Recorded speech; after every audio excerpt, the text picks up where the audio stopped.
ndị be anyị na-ekenekwu unu. Okay, tata bụ kesi Mazi Nnamdi Kanu na Federal High Court na Abuja.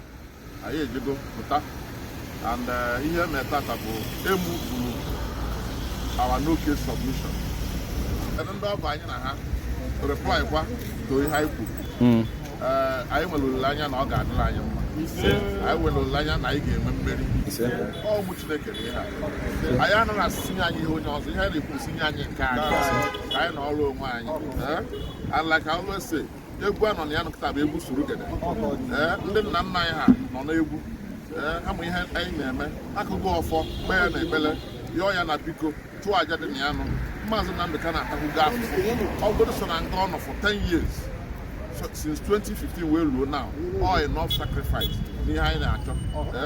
Anyị ji kọtụ nke ebe a tata, ọ gwakwara nke anyị jikwa na Buhari, ọ gbakwara ndị Naijiria ụgwọ maka mbọchị ha kpọchiri ha nke na-aga ọfụma. Anyị nwere olileanya na mmeri bụ nke anyị.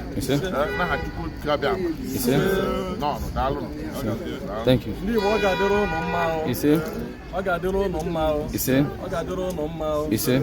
Ụnụ afụgoro na ụbọchị ọ kara aka bụ tata 18th of July 2025. Ụnụ anụgo ya n'ọnụ onye ọkaikpe anyị. Ụnụ anụgo ya nke ọma. Gaa-anụ ntị. Agbụ ekere nwa ngwere erugo ọtụtụ. Naanị obere oge ụkwara oge ọ daa maka na ndị a sị na anyị ga-anaghachite azụ bụ n'ọnwa Ọktoba 10th. And ya bụ ọnwa Ọktoba 10th ahụ anyị nwere olileanya na mbọsị ahụ anyị ga-achụrụ ute anyị wee na mbọsị ahụ ala Igbo niile ga-ede jijiji na ụbọchị ahụ anyị nche niile ga-aṅụrị ọṅụ. Ụbọchị ahụ ka Chukwu okike abịa ama bụ ụbọchị ọ kara aka. Ọ ga-egosi ihe o ji wee bụrụ Chukwu maka na mmụọ ala Igbo, mmụọ Biafra ọ naghị aka mgbọdụ. Ihe ọ sị na ọ ga-eme ya.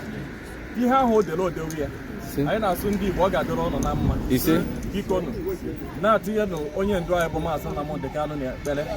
Ị na-asụ ọfọ, ị na-asọrọ ya ọfọ maka na ebe ahụ ọ nọ ọ bụrụ ọkwa n'ebe o kwesịrị ịnọ. Ana m agwa ya unu mgbe niile mana ọ nọ ebe a maka mụ na unu ka ọ dịrị anyị na mma, ka ọ dịrị ala Igbo na mma, ọ ga-adịkwala ndị Igbo na mma. Onye ndu Mazi Nnamdi Kanu ga-apụta n'udo n'ọṅụ n'aha Chukwu na aja ala. Ọ ga-adịrị ya na mma. Ndewonu ndị Igbo niile. Ndewonu.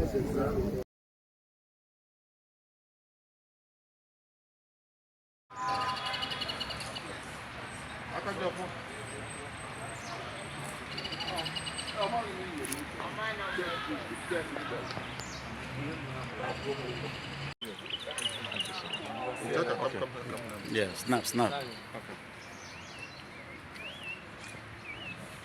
See, getting you. Okay.